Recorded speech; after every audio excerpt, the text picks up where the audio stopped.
Veíamos que el cuadro de probabilidades, entonces, nos permitía determinar cómo analizar los casos de probabilidades que íbamos a aplicar, ¿cierto? Entonces, ese cuadro de probabilidades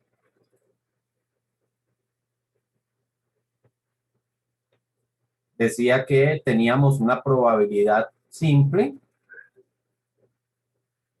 y que básicamente se puede decir que tenemos probabilidad simple cuando solamente hay una condición, ¿cierto?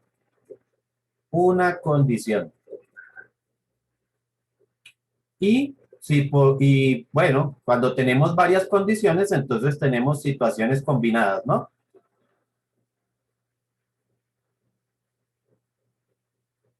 Importante recordar ese aspecto de que las situaciones deben ser combinadas, es decir, que están relacionadas. Cuando se tienen entonces probabilidades combinadas, entonces veíamos que las probabilidades pueden ser simultáneas cuando todas las condiciones se deben cumplir. Todas las condiciones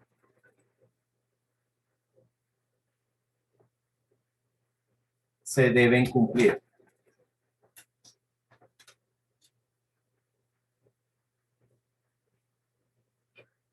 O podríamos tener situaciones alternativas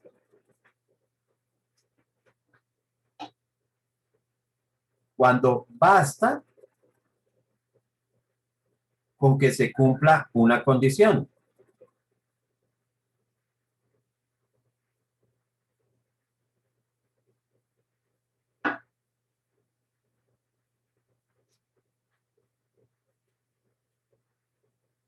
¿Ok?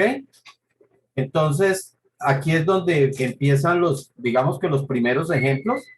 Eh, si nosotros estamos hablando de una situación donde un equipo debe ganar y además esperar que otro equipo no gane, entonces tendríamos una situación simultánea, porque para ese caso se deben dar las dos situaciones. Yo debo esperar que ocurra una cosa y también que ocurra la otra.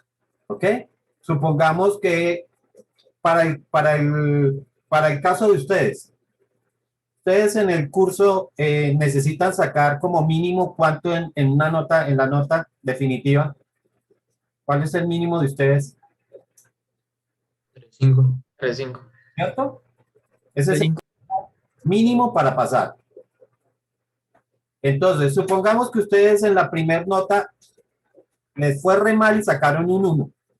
Y después vienen otras dos evaluaciones.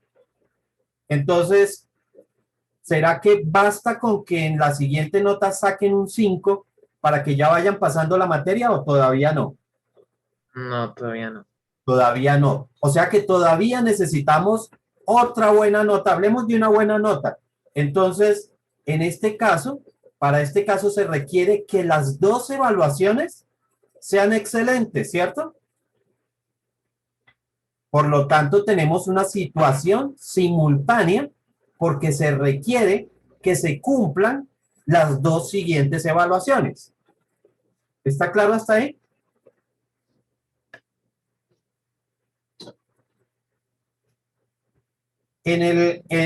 Veíamos en el video que había otra situación donde un equipo requería un punto, un equipo de fútbol requiere un punto para clasificar.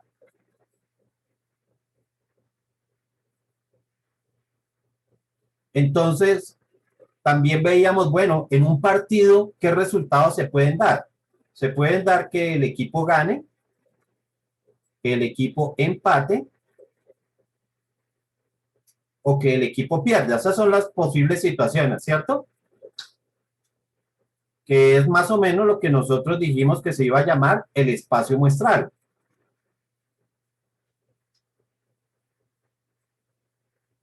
La pregunta es, ¿se tienen que dar dos de esos resultados o basta con que alguno de esos resultados se presente? para esta situación, ¿no? Que el equipo necesita un punto para clasificar. Recuerden que cuando un equipo gana le dan 3 puntos, cuando empata le dan 1 y cuando pierde no le dan ninguno. Entonces, ¿qué tiene que ocurrir para que se dé esa situación de que el equipo pueda clasificar? ¿Qué tiene que ocurrir? Que gane o empate. O sea que no se necesita que se den las 3 condiciones, no se necesita que se den 2. Basta con que una de estas situaciones se pueda presentar para que el equipo pueda clasificar. Basta con que una se cumpla. Entonces, eso lo hace una situación alternativa. ¿Está claro? No sé si alcanzaron a ver, pero como aquí nosotros vamos a tener varias condiciones, o sea, en las situaciones combinadas, recuerden que vamos a tener varias condiciones, ¿no? Entonces, puede ser que esas condiciones las unamos con y, puede ser también con también, puede ser al mismo tiempo,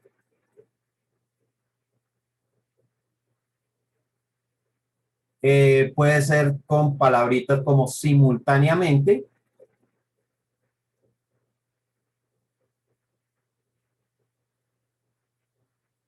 ¿Listo? También podemos utilizar la palabrita ni, o sea, que no ocurra esto ni ocurra esto otro. Y todas estas situaciones o todas estas palabras que nos unen esas condiciones van a implicar probabilidades simultáneas. Simultáneas.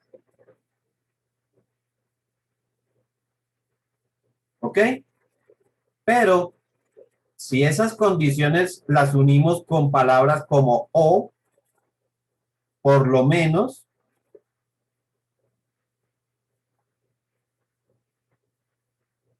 al menos, bueno, y expresiones como esta, entonces aquí lo que vamos a tener son probabilidades alternativas.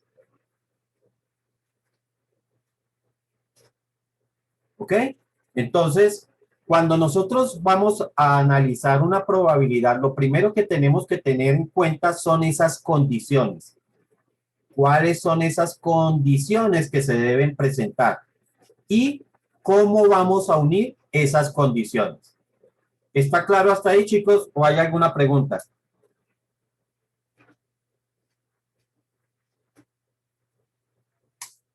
¿No hay preguntas? Listo, perfecto. Entonces, la idea ahora es que empecemos a ver cuáles casos son de simultáneas y cuáles casos son de alternativos para que ustedes empiecen a hacer los análisis. ¿Ok? Les mostraba o se veía en el video que existía también unas probabilidades que se llamaban probabilidades condicionales. ¿Ok? Y ahí les decía, pues, efectivamente que este es un caso de probabilidad que actualmente no sale mucho en el ICFES. Realmente no he visto preguntas que salgan de probabilidades condicionales, ¿sí? Pero, pues, digamos que sí es importante poderlas entender para poder saber que no corresponde a ese caso. Esas probabilidades condicionales, entonces, se identifican porque los eventos se relacionan con palabras como dado que, o teniendo en cuenta que.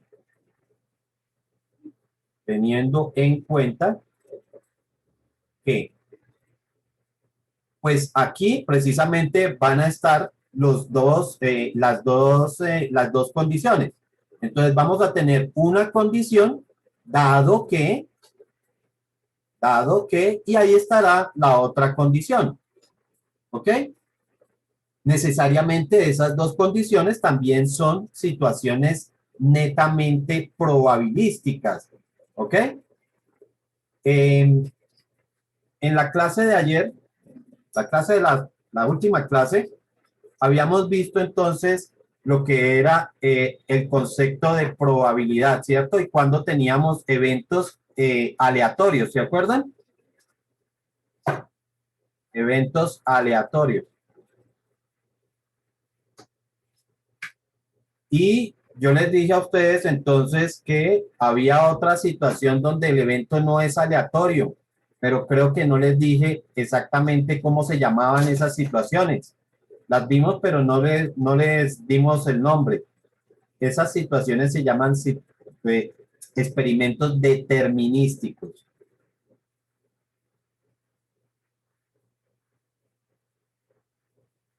¿Ok?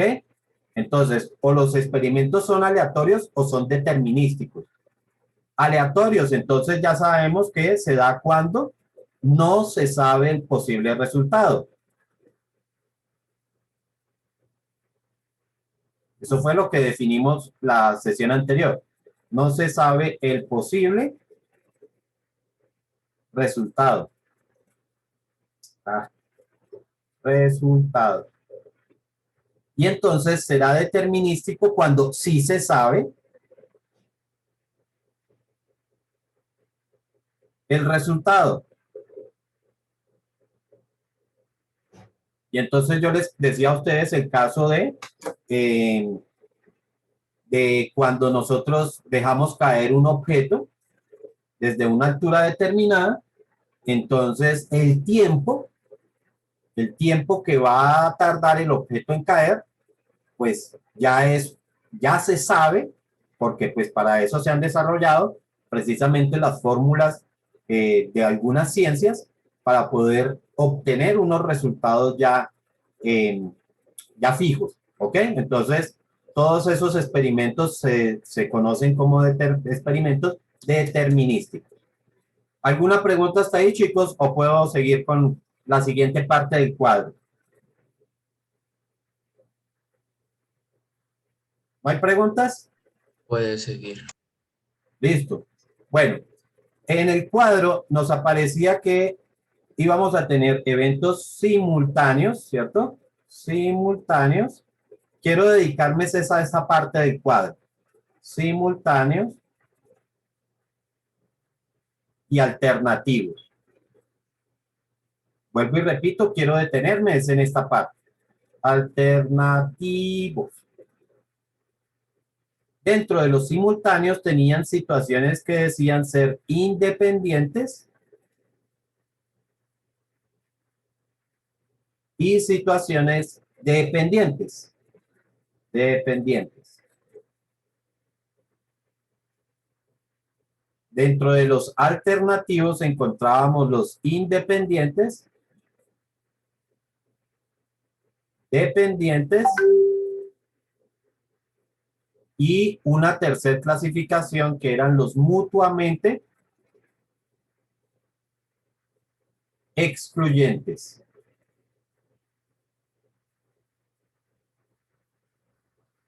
¿Ok?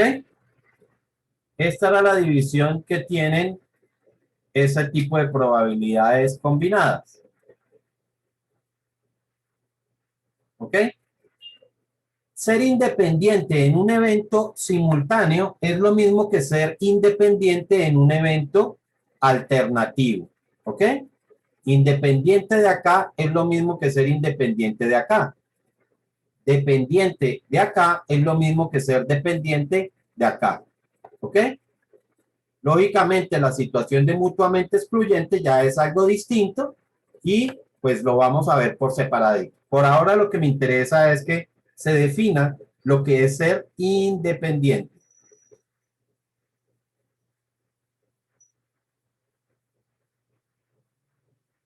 Entonces decimos que dos o más eventos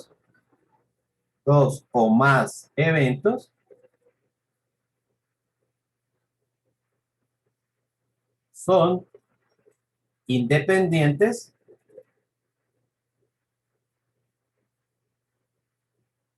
cuando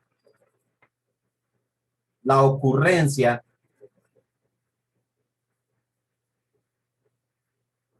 del primer evento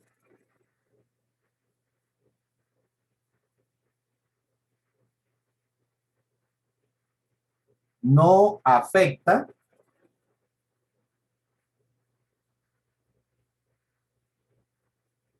al espacio muestral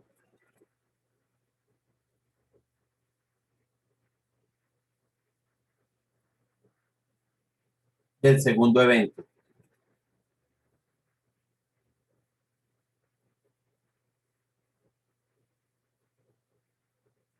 ¿Listo? Eso es lo que nosotros hablamos o llamamos eventos independientes. ¿Listo? Cuando la ocurrencia del primer evento no afecta al espacio muestral del segundo evento. ¿Recuerdan lo que es el espacio muestral, cierto? Es como el rango, ¿no? Donde se pueden dar los datos. Es como el rango. No sé qué tan acertado puede hacer eso. Pero a ver, recordamos que el espacio muestral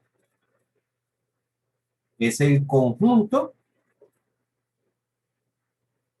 de los posibles resultados.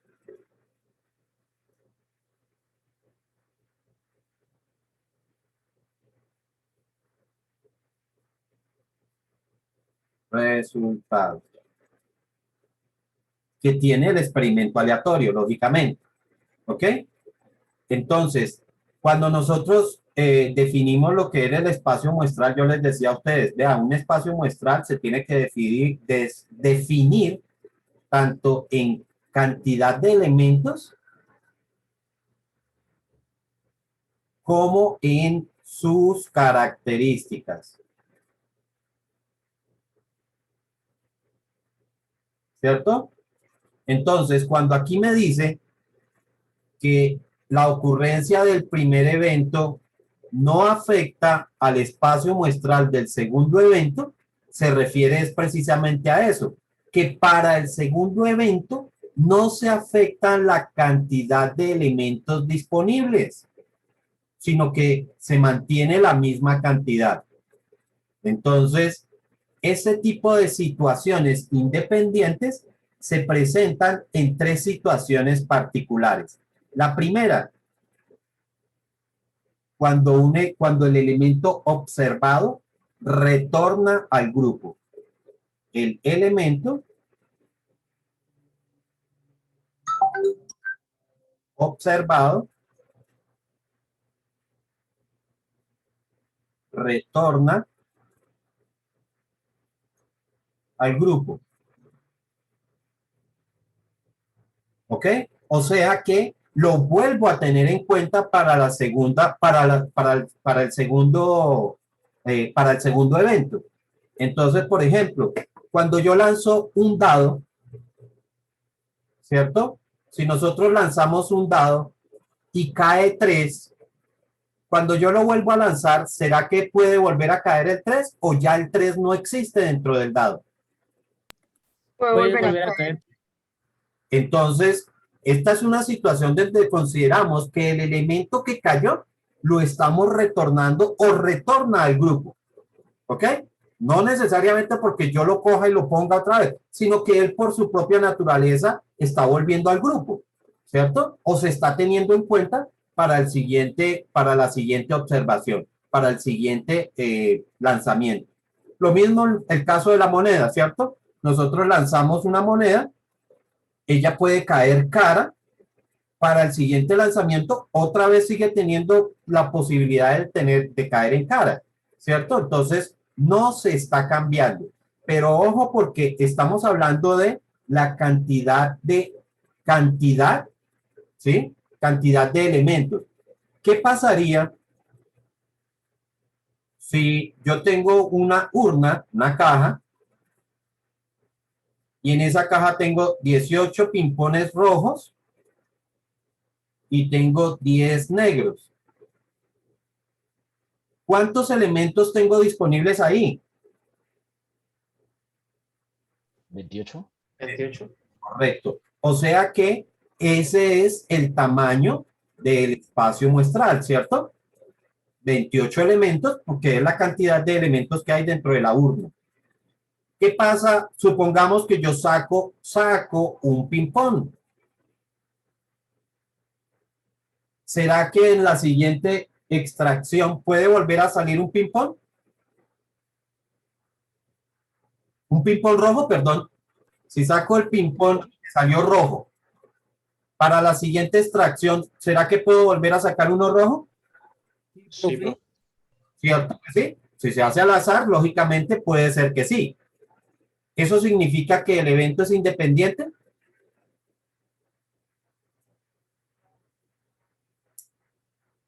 Sí, No, no es independiente, porque si ya salió el ping-pong, un ping-pong rojo, ya no me quedan 18. ¿Cuántos me quedan?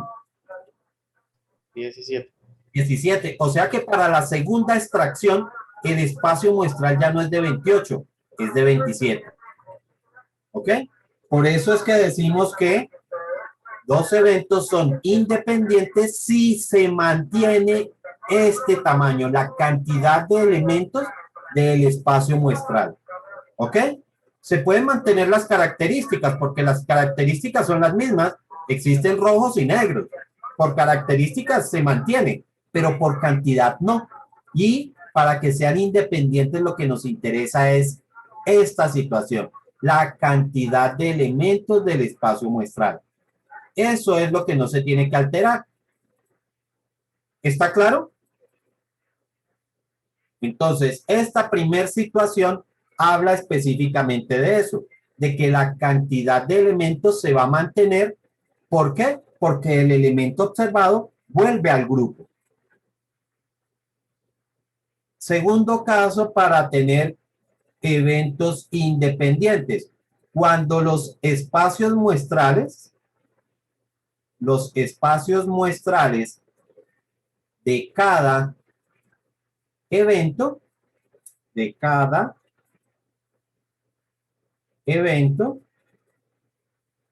son distintos.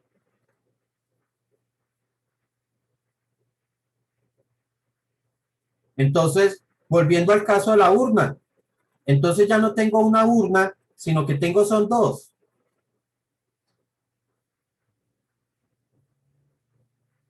Y entonces, la primera extracción la hago de la primera urna y la segunda extracción la hago de la segunda. Entonces, ¿será que cuando yo saque un ping-pong de esta urna, afecta la cantidad de elementos disponibles que hay en la otra? No. No lo hay, ¿cierto? Entonces, eso es lo que está ocurriendo. No afecta al espacio muestral. Entonces, aquí la ocurrencia del primer evento no afecta al espacio muestral del segundo evento, ¿cierto? ¿Por qué? Porque no se modifica la cantidad de elementos disponibles para el segundo. ¿Listo? Y el tercer caso que vamos a tener para eventos independientes es cuando el tamaño del espacio muestral es grande. Y ya saben que esa palabrita grande en matemáticas siempre debe quedar entre comillas porque no está definido matemáticamente qué significa grande, a partir de qué valor es grande, ¿cierto? Porque eso es relativo. Hablar de grande es algo relativo. Una persona de 2 metros la consideramos grande, ¿cierto? ¿Cierto que sí? Sí. claro, Sí, profe. profe. Pero ¿y si yo hablo de una carretera de 2 metros, eso sí será grande?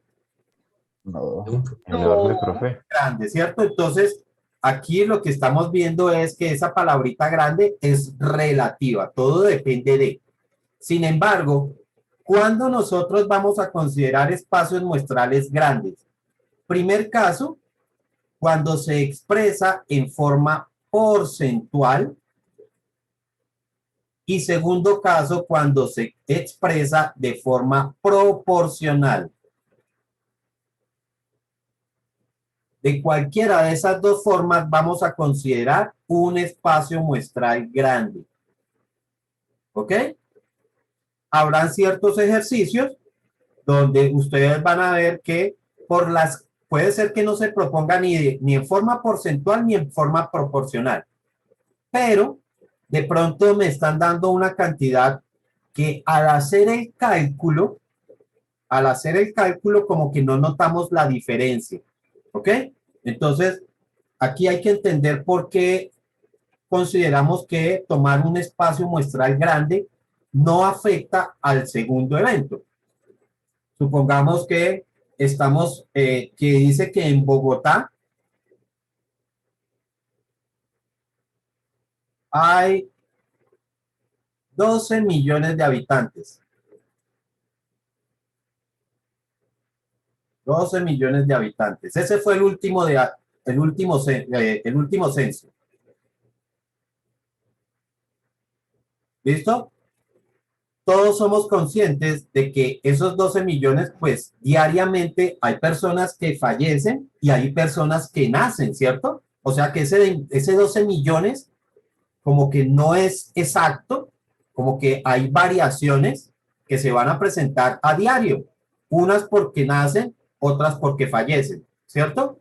Entonces, ¿será que la pérdida o la ganancia de un elemento en esta cifra puede ser considerada significativa para la población de Bogotá? No. O para mañana podemos seguir considerando que en Bogotá hay 12 millones de habitantes. ¿Será que sí? ¿Será que sí podemos considerar que para mañana seguimos siendo 12 millones? Sí, profe. Claro. Entonces, des en cuenta que para un espacio muestral grande, volvemos a las comillas, esto pues no va a ser significativo que llegue o que salga un elemento de ese espacio muestral. ¿Ok? Entonces, por eso lo consideramos un espacio muestral grande.